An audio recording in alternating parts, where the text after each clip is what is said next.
overview. Art prize is the world's largest cash art prize, $250,000 for first place, $100,000 for second place, $50,000 for third, and $7,000 for the rest of the top 10. We launched this, announced it late April of this year, and starting in just a week and a half, less than a week and a half, which really freaks me out, 1,262 artists from all over, 24 different countries I think represented. This is just a kind of a smattering of images taken from their profiles coming to Grand Rapids. Those artists are individually matched with 159 venues. So basically what we did with our prize was say, here's our prize. The only restrictions are that you have to be 18 years old, that you have to get your work somewhere into 3 square miles of Grand Rapids and have at it. And we basically built an online dating system for venues and artists to self-identify and match with each other. And they did it. It's pretty cool. Some of the dates, September 23rd is our opening, October 1st we announced the top 10. So for the first week, everybody can vote. That's the other kind of big part that I kind of forgot a slide for. But the prize is actually decided by public vote, which is not without controversy, but I think definitely has been a major component in the success of how it's rolled out so far. So for the first week, everybody can vote up and down on every single piece they come into contact with. Just one vote on each piece, but they can vote on every single piece. So you don't have to pick your favorite, you can pick a group of favorites. And then we tally the top vote getters, and the down vote is actually a tiebreaker. If we have a tie, whoever has less down votes gets the slot. So then that pairs down to the top 10 for the second week, and the slate is wiped clean for those top 10, and then you get one vote in those top 10. So it's kind of like a primary and a general election. The public vote, as I mentioned, is not without controversy, but I think it's really important to make this point. The goal of Art Prize is not to find the best art through public voting. It's not about trying to say that populism is better than galleries and institutions and curators and professionalism, all those sort of things. The goal is to create conversation through an event that is all about discovery and surprise and everything. And the variety of arrangements in venues and submissions and everything could not have been centrally planned by us. This is massively decentralized.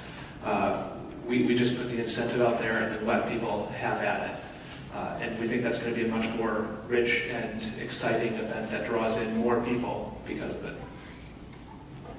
Kind of the philosophy sort of behind it, as I mentioned, decentralization was a major part of it. Actually, we started out looking at doing a Grand Rapids Film Festival, but the more we got into the nitty-gritty of planning that, the more we realized how much upfront planning would have to go into something like that. And a film festival is a very rigid kind of structure by its nature. You have very specific venues that can serve for screening. You have to have a schedule. You have a selection committee and very specific selections, and it just gets kind of really locked in really quickly. So we thought, okay, what could we do that would be more open?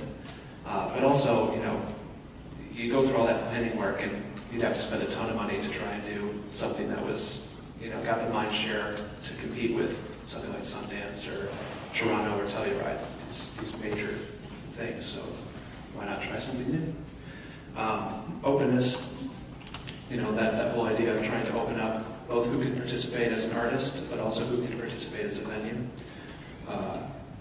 Participation, another key part of that. And entrepreneurship. We basically have agreements with all the venues that are registered with Art Prize and all the artists that are registered with Art Prize. And then how those venues and artists match together, we have nothing to do with. So there's a whole variety of arrangements that people have come to. I think there's some venues that have agreed that they would get a percentage of any winning, they would get a percentage of any sales.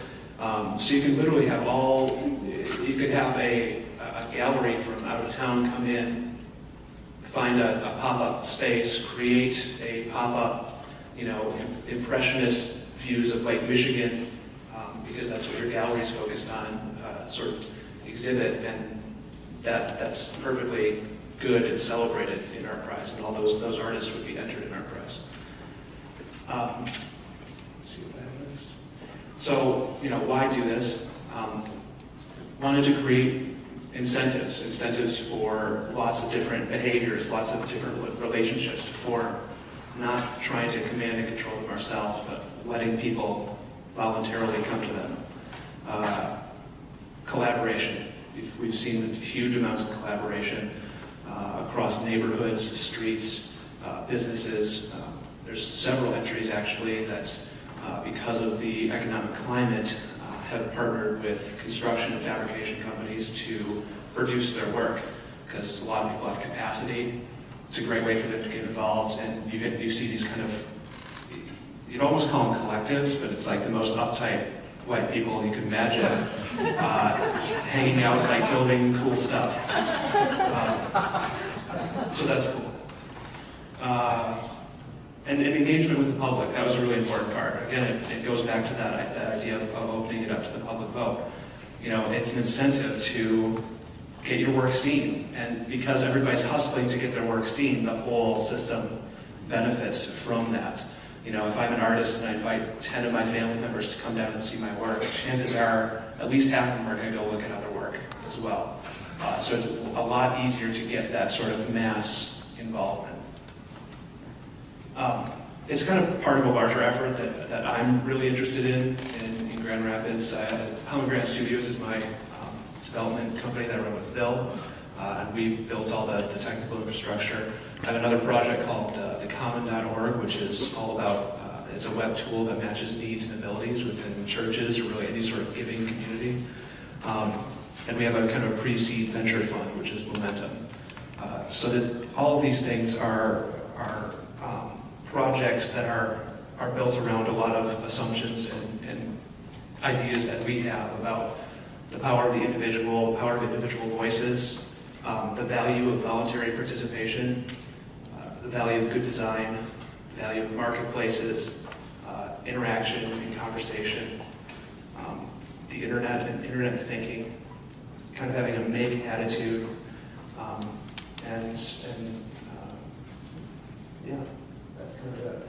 If Bill has anything else to add, I just kind of ran through everything, and then I guess we'll kind of open it up to questions. I was kind of all over the place, but I don't really like speaking in front of big groups of people.